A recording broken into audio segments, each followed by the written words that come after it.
Hi hello నమస్తే welcome to LP news. నేను తడి రాజశేఖర్. తెలంగాణలో కొత్త రాజకీయ సమీకరణాలకు నాంది పలుకుతూ కల్వకుంట్ల కవిత నాయకత్వంలో ఏర్పాటు చేయనున్న జాగృతి రాజకీయ పార్టీ ఆవిర్భావ సభ ఈ నెల 25న జరగనుంది. ఈ సభకు సింగరేణి కార్మికులు పెద్ద ఎత్తున హాజరు కావాలని HMS general secretary Riyaz Ahmed పిలుపునిచ్చారు. విద్య, వైద్యం, వ్యవసాయం, పరిశ్రమలు మరియు బీసీ, ఎస్సీ, ఎస్టీ అగ్రకుల పేదల అభ్యున్నతి లక్ష్యంగా పార్టీ ఏర్పాటవుతుందని తెలిపారు. సింగరేణి సమస్యల పరిష్కారం, బకాయిల సాధన, స్వయం ప్రతిపత్తి కోసం ఈ పార్టీ పోరాడుతుందని పేర్కొన్నారు. హైదరాబాద్లో జరిగే ఈ సభను విజయవంతం చేయాలని కార్మిక వర్గాన్ని కోరారు.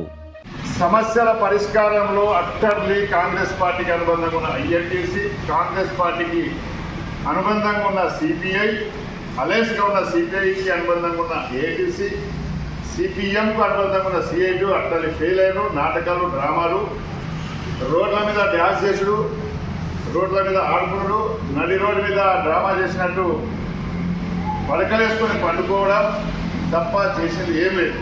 కనుక పార్టీ ఆవిర్భావం అయిన తర్వాత మే 2వ వారం కానీ 3వ వారంలో బొగ్గుబాయికి బాయికి కవిత గారి నాయకత్వంలో హెచ్ఎంఎస్ అండ్ జాగృతి కలిసి బాయి బాట పెట్టి సమస్యల పరిష్కారం కోసం సమ్మె తప్ప మార్గం లేదని మేము భావిస్తున్నాం. సమ్మె చేస్తేనే వారసత్వ ఉద్యోగాలు మిగిలి ఉంటాయి. భారత పునరుద్ధరణ అవుతుంది, కొత్త బావులు వస్తాయి, హౌసింగ్ స్కీమ్ వస్తుంది అని గట్టి నమ్మకంతో ఉన్నాం. కనుక కవిత గారి ఆవిర్భావం తెచ్చే పార్టీని మనం అందరం కలిసికట్టుగా అక్కడ పోయి ఆమెకు మద్దతు ఇచ్చి పార్టీ ఆవిర్భావం రోజు అందరం కదిలిపోదాం. సింగరేణి తరఫున పార్టీని బలోపేతం చేద్దాం, కొత్త పార్టీని మద్దతు ఇచ్చి మన సమస్యలు పరిష్కారం చేద్దామనే ఉద్దేశంతో ఇవాళ పోస్టర్ రిలీజ్ అయింది. 25వ తారీఖు నాడు అందరూ 24 నైట్లో అందరూ ఇక్కడ నుండి బయలుదేరాల్సి వస్తుంది. బయలుదేరదాం.